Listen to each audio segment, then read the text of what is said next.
ప్రేక్షక మహాశైలకు నమస్కారం. ఉసిరే ఉసిరే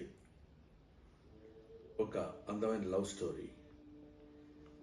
ప్రదీప్ నిర్మాణ సారథ్యంలో నిర్మించిన ఈ సినిమా ఒక అద్భుత విజయాన్ని సాధించాలని మనస్ఫూర్తిగా కోరుకుంటున్నాను.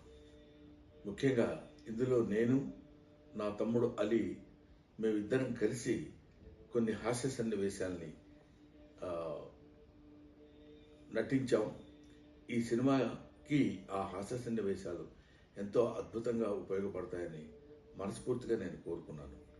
ఇందులో సుదీప్ గారు ఆదిగా కలిగినటువంటి మంచి నటులు, మంచి ఎనర్జెటిక్ హీరోయిన్స్ వీళ్ళందరితోటి అద్భుతమైన డైరెక్షన్లో నిర్మింపబడిన చిత్రం ఉసిరే ఉసిరే. ఈ కైండ్లీ సీ దట్ ఫిలిం. అన్ని మే 3వ తారీఖున అన్ని చోట్ల రిలీజ్ అవుతుంది.